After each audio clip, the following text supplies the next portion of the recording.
Pessoal, tudo bem? É, Novamente, bom dia. A gente vai fazer um resuminho aqui, tá? Sobre o que a gente viu na última aula. É bem simples assim, gente. Primeiro, o homem, ele está dentro, na visão do Aristóteles, ele está dentro de um cosmos, né? Que tudo tem uma finalidade, tem um objetivo propriamente dito. Se vocês ouvirem algum barulho, não liguem. É a Cherry que está aqui, tá? A gata da minha esposa, tudo bem? Então, esse homem tem essa finalidade. Esse homem, a felicidade, ele não deve confundir os meios, né, como a gente falou, certo? Os meios necessários para chegar a essa felicidade, ele não deve confundir, e ele deve buscar em si as suas inclinações, certo? Buscar o que seria o que ele vai chamar de função, certo? Para conseguir desenvolver as virtudes ou as excelências que cada indivíduo tem. Então, eu vou conversar um pouco sobre isso, sobre essa parte aqui em particular, porque como nós vimos, nós todos temos uma tendência para o bem. Por que nem todos encontram o bem? Porque nem todos conseguem ser felizes. Talvez fosse uma boa pergunta a se fazer por Aristóteles. Aristóteles vai dizer o seguinte: olha, isso acontece porque está ligado à escolha do homem. Então, o Aristóteles ele vai fazer uma avaliação também da alma. Dentro da ética também tem uma relação não só com essa metafísica e essa física, mas também com a psicologia do Aristóteles, né? E ele entende a alma, ela vai ser dividida em duas partes e vai ter dentro de uma das partes vai ter uma terceira. Então, na verdade, são três partes, tá? Então, ele vai dizer que a alma tem um lado racional, certo? Que alcança as formas inteligíveis, ou seja, esse lado racional ele conhece as formas inteligíveis, são as formas que as coisas têm. E ele vai dizer que tem uma parte irracional, que é uma parte vegetativa, certo? Que todos os seres vivos têm, certo? Digamos assim, a parte vegetativa seria os apetites básicos, sabe? Se alimentar, dormir,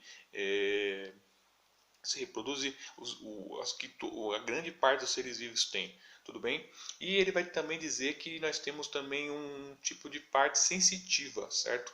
Que está ligado ao conhecimento das sensações. Então, o que o Aristóteles vai dizer, né? Que a virtude, né, ele vai fazer uma avaliação da alma e ele vai ver que nessa alma nós vamos ter três coisas, né? Nós vamos ter as paixões, tudo bem, que são nossos apetites, nós vamos ter as faculdades e nós vamos ter as disposições de caráter, tá? Então ele vai dizer que nós temos isso. Não existe bom ou mal por apetite. Como assim, Cristiano? Por exemplo, eu estou lecionando uma aula e aí senti vontade de comer alguma coisa, estou com fome. Sentir a fome não é algo bom ou ruim, porque não é algo que eu controlo, é algo que surgiu em mim, certo? É algo que surgiu em mim, é uma coisa que eu não controlo e basicamente ninguém vai dizer que eu estou fazendo algo, sentir fome, eu sou mal ou ruim, certo? Então, ele não tem a ver com isso, né? Também ele vai dizer que também não está nas faculdades, ou seja, as faculdades estão relacionadas ao conhecimento, certo? A razão é uma delas, inclusive, tá? Por quê? Porque o Aristóteles ele vai fazer uma divisão do conhecimento, tá? Só para a gente dar essa parte para dizer uma coisa importante para ele é que existem os conhecimentos teóricos, certo? Teoréticos, certo? Vai estar física, metafísica, tá? Entre outras áreas. Existem os conhecimentos práticos, aí entra, por exemplo, a ética, entra a política, Aristóteles, e existem também os conhecimentos que estão ligados a que produzem alguma coisa, algum tipo de técnica, certo? Então ele diz que a ciência se divide nessas três áreas.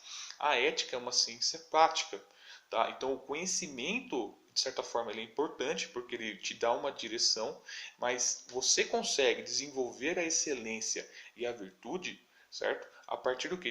Da prática, do hábito e da aprendizagem. Não é através do conhecimento, só saber o que é certo ou o que é errado. Isso ele diz que não. Então por que o homem não desenvolve, muitos homens não alcançam a felicidade? Lembra daquela história que eu falei de lecionar? Então eu descobri que eu tenho digamos assim, um tipo de disposição, certo? Para falar em público, tudo bem? Isso é uma função. Então eu tenho que procurar, lembra, eu tenho uma finalidade, que é, enquanto homem, buscar a felicidade, mas eu tenho uma função particular minha, do cristiano, certo? Que não se confunde com essa ideia geral. Todo homem busca a felicidade, todo homem tende para o bem. E o cristiano tem uma função em particular que outras pessoas não têm.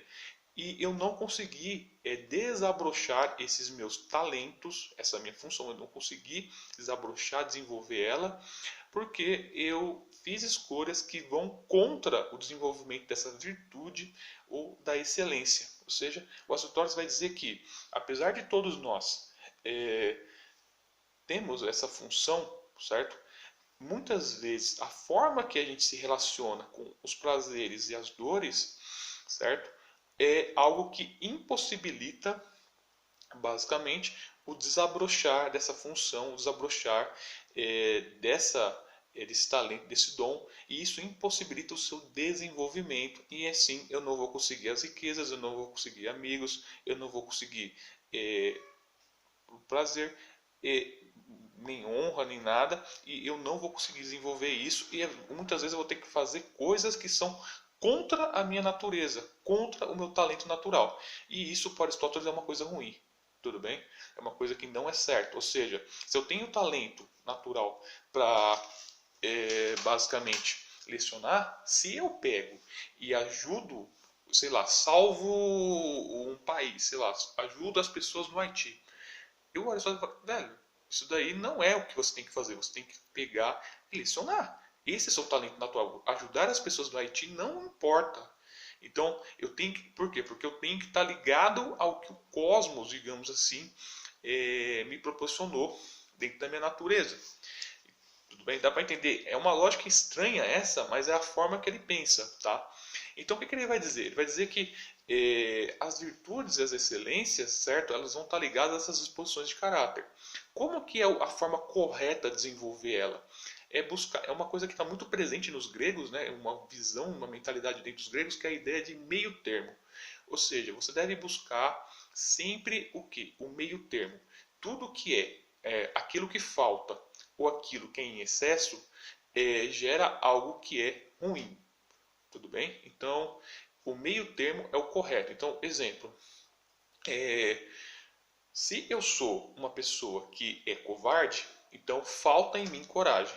Se eu sou uma pessoa que tem muita coragem e vou sempre aos perigos, sem me importar, sem fazer uma avaliação, eu sou uma pessoa temerosa, eu tenho temeridade. Então, a temeridade, certo? E a covardia, certo? Um exemplo que ele dá, são formas de... a covardia é uma falta de coragem e a temeridade é o excesso. As duas coisas são ruins. O correto é o que? É manter o meio termo, que é a coragem. Então ele vai dizer o que? Os atos que possibilitam o desenvolvimento dessas virtudes e que vai implicar nesse desabrochar, digamos assim, da minha função e que vai me possibilitar, desenvolvendo essa função, certo? Vai me possibilitar chegar na felicidade, que é uma finalidade do homem, certo? Dos homens em geral, é exatamente eu conseguir